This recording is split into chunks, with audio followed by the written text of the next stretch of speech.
The past 2 years have been challenging for Fabienne.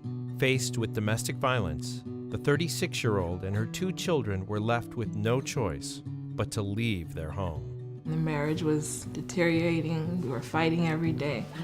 So I didn't feel it was a good environment for my kids. I wasn't working at the time because my daughter has autism, so I've been home with her for the last 3 years. So I didn't have any other income, so my only option besides staying was to get into shelter. The state housed the family in a motel for nearly a year before transferring them to the Somerville Homeless Coalition's family shelter. Our family shelter's always full. One leaves this morning, one comes tonight. There's a great need in the city and the state overall for family shelters. So there's never a room empty for more than 24 hours. A coalition case manager helped Fabienne begin the search for permanent housing and find the appropriate services to help her autistic daughter. When Fabienne first came into our shelter, she was very overwhelmed. I was doing all that by myself. And then when I got there, she was on top of everything. So she basically took all the burden off of me and she was doing all the work. My job and my collaboration with Fabienne was mostly guiding her. Today, Fabienne and her family are out of the family shelter, living in Somerville Homeless Coalition permanent supportive housing, and getting their lives back on track. I didn't see any other way of getting back into the normalcy.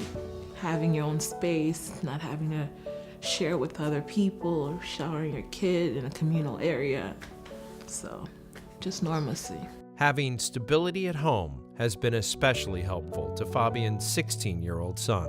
He's gone through 3 different schools, so it's impacted his grades, meeting different type of kids, getting into trouble. In a way, he was trying to be the adult. He was trying to help me. He didn't care too much about school. He's more worried about trying to get a job. Now he's calmer. But the coalition's help doesn't end with housing.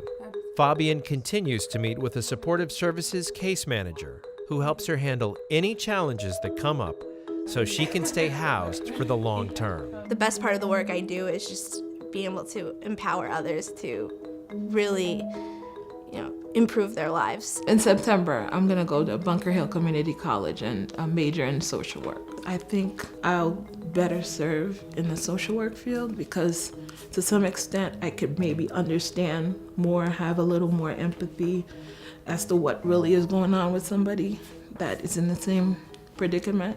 Once upon a time, I didn't know this life, and to me, when I saw someone homeless, I thought something was wrong with them. They were doing drugs or they made some kind of mistake in their life. That's what I used to think until it happened to me, and I realized, this can happen to anybody. When we started 30 years ago, we had this very simple idea to address homelessness in Somerville. And then over the last 12 years, we've really shifted our focus to trying to prevent people from becoming homeless because it's so hard to get them back into housing. It costs so much less to prevent a family from becoming homeless, certainly than it does to have them in a shelter where it's terribly disruptive, emotionally for the family, but also very expensive for society. I've always felt that Somerville is a community that cares.